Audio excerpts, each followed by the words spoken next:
Hey mga brods, alam ko naman na naiisip nyo na ito pong si Robert Bolick or si Berto, ang isa nga sa mga talagang napupusuan naman ngayon ng SMB mga brods, lalong-lalo na off-season na, tapos ng finals, yes, nabigo ang SMB kaya dito na gagalaw na naman ang Beermen. Dahil itong Beermen mga brods, alam natin, iba mag-bounce back ito. So ito na nga si Berto ay syempre isa ito sa mga talagang key player ng NLEX Road Warriors. Akala ko nga ito yung magiging best player of the conference dahil nag-average lang naman ito ng 27 points per game, 5.6 rebounds per game, tapos 7 assists per game. So grabe rin. Ito pong si Berto Robert Bolick mga brods, parang import kung maglaro ito. At yun nga, maraming nagsasabi na ito pong si Bolick ay baka magpunta ito ng Japan mga bros, lalong-lalo na uso na ang puntahan sa Japan.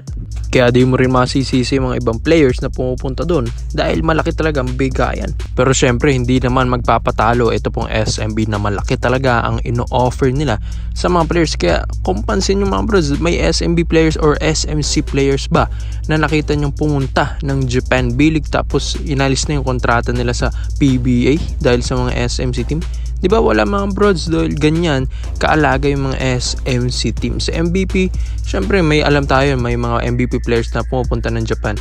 Pero sa SMC, wala talaga mga brods. So itong SMB, alam natin, kaya nilang kunin. Ito pong si Robert Bolick from MVP group na NLEX Road Warriors. Alam ko, kayang-kaya nilang offera ng malaki ito pong si Bolick.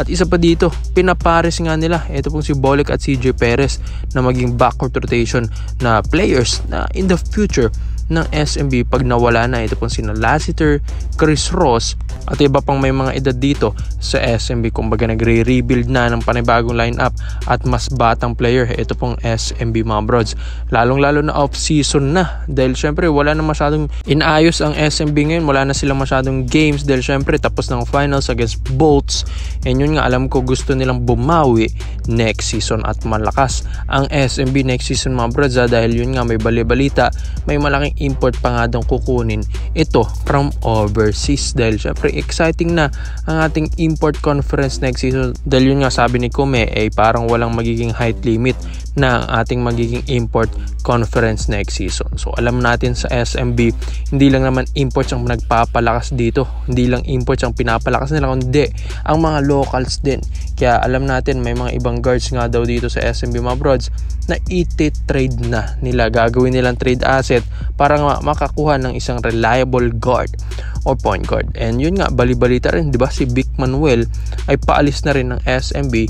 It's either mapunta nga daw ito ng MPBL or sa ibang liga or ibang kupunan sa PBA. At alam ko, ang SMB sila rin naman may kayang kumuha kay Robert Bolick. Sa taas ba naman ng value ni Bolick, syempre mahirapan talaga yung mga independent teams or ibang team dito sa PBA na kunin siya. At gusto rin naman ni Bolick yung mataas-taas na bigayan mga brods, at ang SMB mataas na bigayan, at alam ko may potential pa na magkampyonato si Bolick. Kaya mapapaisip na ito na baka push through na nila ito pong trade negotiation nila dito sa SMB mga kabrods.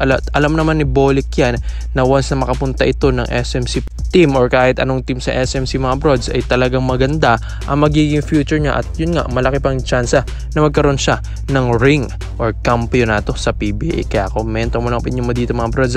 Robert Bolick, alam ko malaking tulong talaga ito, skill set pa lang, yung determinado niyang manalo every game ay yun na, panalo na doon ang SMB.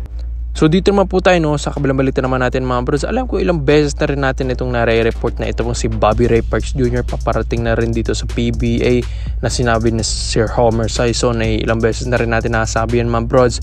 Pero ito na nga ay ito pong Hinebra kasi ay balak rin talagang hintayin ito pong pagbalik ni Bobby Ray Parks Jr. dahil bali-balita nga makikipag-part ways na ito pong si Parks and yung Nagoya Diamond Dolphins para nga ito pong si Parks ay free na sa kanyang kontrata at free siya or free agent siya kahit saang liga siya or kahit anong kupunan pwede niyang paglaruan.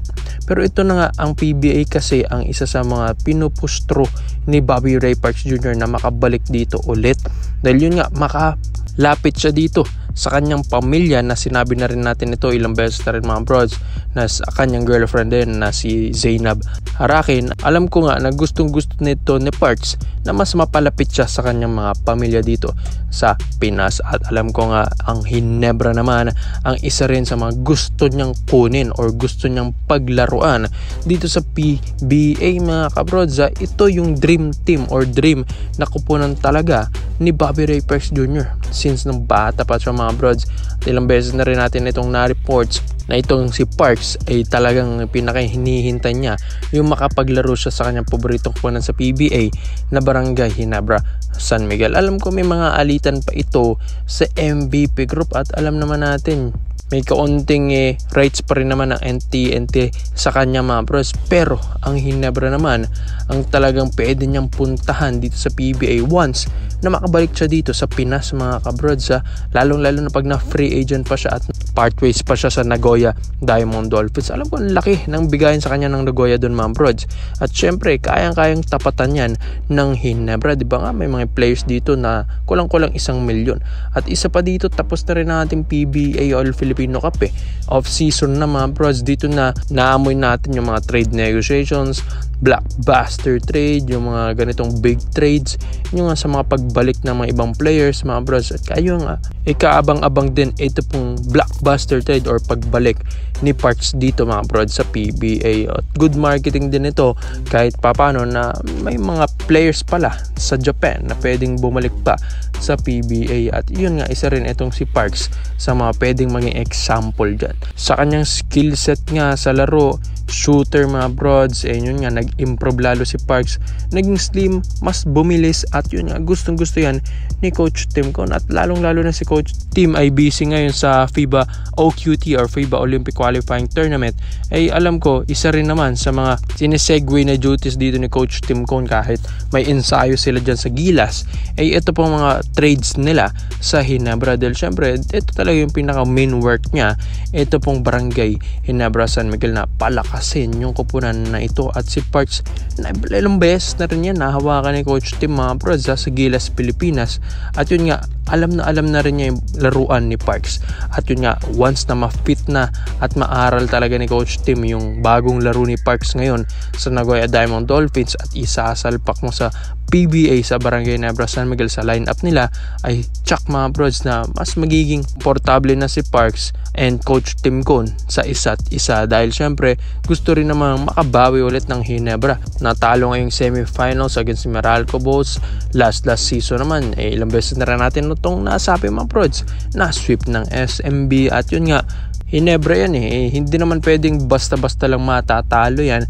Napakaraming fans ng Ginebra mga bros, kaya kailangan din ng Ginebra na magpalakas at ma-maintain yung kanilang popularity dito sa PBA. Kaya ito na nga maghahakot sila or magre-recruit sila ng mga ibang players or magti-trade sila nang lumakas lalo pa ang kanilang lineup.